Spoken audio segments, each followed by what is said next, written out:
बिस्मिल्लाहिर्रहमानिर्रहीम। अस्सलाम वालेकुम नाज़रीन। एक कफ़न चोर का वाक़या जो हर नए दफनाए हुए मुर्दों का कफ़न चुरा लिया करता था। एक रात उसके साथ कब्रिस्तान में क्या मामला पेश आया, आइए जानते हैं। एक बुज़ुर्ग जिनका नाम हज़रत सैयदना इसहाक़ रहमतुल्लाह अलैह है, आप फरमाते हैं कि एक शख्स हमारी महफ़िल में आया करता था, मगर उसका आधा चेहरा हमेशा छुपा रहता था। एक मरतबा मैंने उससे पूछा कि तुम अपना आधा चेहरा छुपाए रखते हो, इसकी क्या वजह है, मुझे इस राज से आगाह करो। उसने कहा कि अगर आप अमन अता फरमाएं तो मैं अपना मामला बताता हूँ। कहा कि बताओ असल मामला क्या है। इजाज़त मिलने पर उसने अपनी दास्तान कुछ इस तरह सुनाई। उसने कहा कि मैं कफ़न चोर था, मैंने कई कब्रों से कफ़न चुराए। जब भी किसी कब्र के मुतालिक मालूम होता तो फ़ौरन वहाँ पहुंचकर कफ़न चुरा लाता। एक मरतबा एक औरत का इंतकाल हुआ। जब उसे दफना दिया गया तो मैं फ़ौरन कब्रिस्तान पहुंचा। जब ईंटें हटाकर कफ़न की एक चादर हटाई और दूसरी चादर खींचने लगा तो अचानक उस औरत की बेजान जिस्म ने हरकत की और चादर को थाम लिया। मैंने कहा, तुम्हारा क्या ख्याल है, तुम मुझसे जीत जाओगी? ऐसा नहीं हो सकता।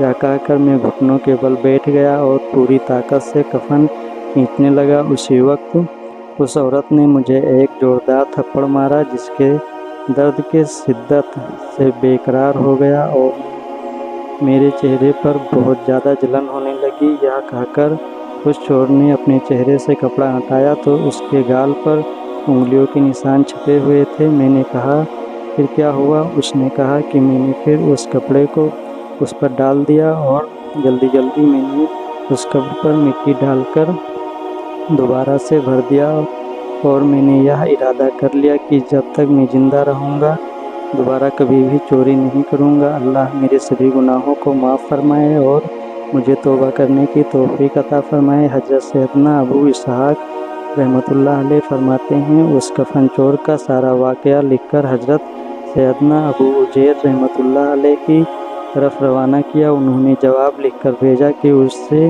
पूछूं कि जो मुसलमान किबले की तरफ दफनाए गए थे, क्या सबके चेहरे किबले की तरफ ही थे या किबले की तरफ से फिर गए थे? मैंने कफ़न चोर से पूछा तो उसने कहा कि मैंने जिन लोगों के कफ़न चुराए उनमें से अक्सर के चेहरे किबला से फिर चुके थे। हज़रत सैयदना अबू इसहाक़ रहमतुल्लाह अलैह फरमाते हैं कि मैंने यह बात लिखकर हज़रत अबू उजैर रहमतुल्लाह अलैह की खिदमत में भेजी तो उन्होंने जवाब में यह तहरीर भिजवाई कि इन्ना लिल्लाहि व इन्ना इलैहि राजिऊन।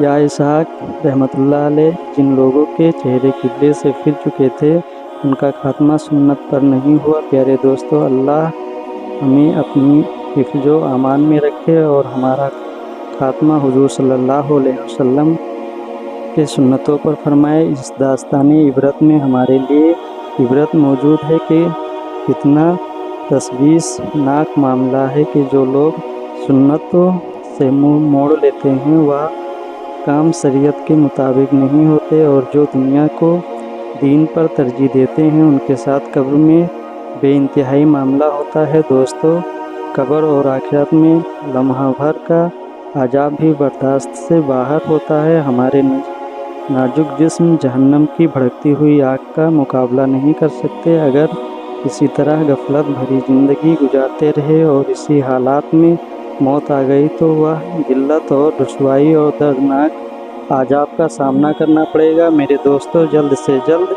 अपने गुनाहों से तौबा कर लीजिए और रो रो कर अल्लाह ताला से माफ़ी मांग लीजिए। अल्लाह ताला हम सब के गुनाहों को माफ़ फरमाए, आमीन। प्यारे दोस्तों, आप लोगों को हमारी ये वीडियो कैसी लगी कमेंट में बताएं और मेरे चैनल को सब्सक्राइब करें। फिर मिलेंगे अगली वीडियो में। खुदा हाफिज़ दोस्तों।